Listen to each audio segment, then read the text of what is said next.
हा आपला पाठीमागचा दरवाजा आहे. इथं आल्यानंतर भांडे घासण्यासाठी व्यवस्था केलेली आहे. तर आपले गणेश मालक सांगणार आहेत त्यांचं काम आहे हे.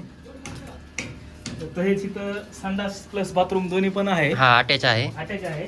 तर तिथं एक नुसती या साईडला आपल्याला bedroom डाव्या आहे. साईडला बेडरूम बनवलेले आहे सेपरेट. बेडरूम आहे. इथं डक्ट आहे हवा खेळती राहण्यासाठी. हा तसंच इथं पण एक सेपरेट बेडरूम बनवलेले आहे. तसंच इथं आपल्याला कसं होतं मित्रांनो, जागेच्या अभावी आपल्याला एवढी जागा भेटत नव्हती. डायनिंग हॉल प्लस डायनिंग हॉलमध्ये आपण जिना काढलेला आहे.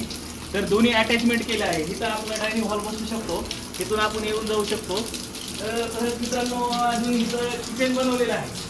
किचनमध्ये तुम्ही म्हणताना आता हे स्लॅब का खाली आलं आहे, तर तो स्लॅब काय केलेला आहे वरच्या संडास बाथरूमसाठी तो डक्ट काढलेला आहे.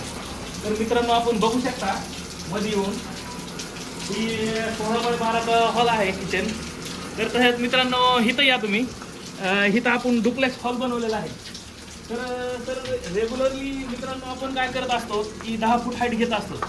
तर मित्रांनो आपण 11 फूट हाईट कशामुळे घेतलेली आहे की इथं 11 फूट हाईट म्हणजे कसं राहतं, 1 फूट हाईट जी आहे ती 1 फुटामध्ये जर आपण 4-5 इंच खाली फरशीचा थर घेतो आणि वरून 4-5 इंच POP, तर 10 फूट हाईट जर आपण घेतली तर 10 फूट हाईटमध्ये तो 9 फूट हाईट भेटून जरा थोडं खुजं वाटतो बांधकाम. त्यामुळे मित्रांनो आपण 11 फूट हाईट घेतली आहे. तर POP आणि खालची जर फरशीचा विचार केला तर टोटली आपल्याला 10 फूट आता हाईट भेटेल मित्रांनो. तर मित्रांनो या वरी आपण बघूया. आणि हा जिना आहे ना फोल्डिंग जिना बनवलेला आहे. खालून पण जिना दिसतो, वरून पण जिना दिसतो. या कोपऱ्यामध्ये जे स्पेस उरलेला आहे त्याच्यामध्ये आपण इन्व्हर्टर वगैरे काही आपल्या वस्तू ठेवू शकतो. तर या मित्र वरी बघू.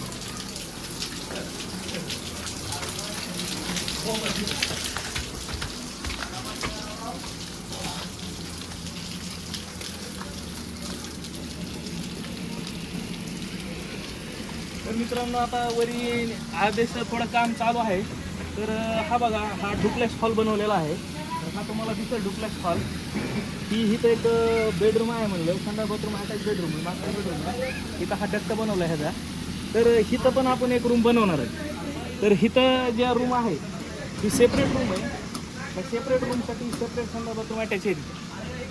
तर मित्रांनो या अलीकडे या इथं आहे का ही दुसरी रूम आहे मित्रांनो. ह्या रूमला कसं आहे मास्टर बेडरूम बनवलेले आहे. तर ह्या रूममध्ये इथं संडास बाथरूम अटॅच आहे. हा जी रूम आहे ही रूम मित्रांनो इथपर्यंत येणार आहे. आणि इथून जी 3 फूट आहे ही तर बाल्कनी येणार आहे. त्या बाल्कनीमध्ये आपण डाव्या साईडला बघू शकतो, उजव्या साईडला बघू शकतो. आणि हा व्हेंटिलेशन आहे. तर इकडं पण एक ही आहे मित्रांनो 1 BHK. तर इकडं जी 1 BHK आहे त्या 1 BHK मध्ये इथं एक संडास बाथरूम बनवलेला आहे. तर ही रूम आणि ही रूम ह्या 2 रूमसाठी ही संडास बाथरूम आहे. आणि ह्या 2 रूमसाठी हा संडास बाथरूम घेऊन तर इथं एक मित्रांनो मास्टर बेडरूम बनवलेला आहे. ह्या रूमसाठी आहे. तर इथं हा संडास बाथरूम बनवलेला आहे. पूर्ण संडास बाथरूमचा सेटअप इथं आहे. मित्रांनो इथं कसं आहे की आपण वरी आल्यानंतर आपल्याला फ्रेश हवा कुठेच भेटणार नाही. तर त्यासाठी ही व्हेंटिलेशन म्हणजे थोडा इथं गॅलरी बनवलेली आहे. ही रूम काय केलेली आहे मित्रांनो आपण थोडी बाल्कनीमध्ये वाढवली आहे. प्लस त्या साईडला अशी डिझाईन आहे. तर अशा तऱ्हेने मित्रांनो कसा वाटला व्हिडिओ हा बघा. आणि रोहन बराटे हा चॅनलला सबस्क्राईब करा, लाईक करा, शेअर करा, कमेंट करा. तर आपल्या गणेश सरांनी अशा प्रकारे माहिती सांगितलेली आहे. खास करून ते सिव्हिल इंजिनियर नाहीत, कोणती डिग्री घेतलेली नाही, ते या घराचे मालक आहेत. तरी इतक्या चांगल्या प्रकारे त्यांना सांगितलेली आहे माहिती. तर तुम्हाला माहिती कशी वाटली हे कमेंटमध्ये नक्की सांगा.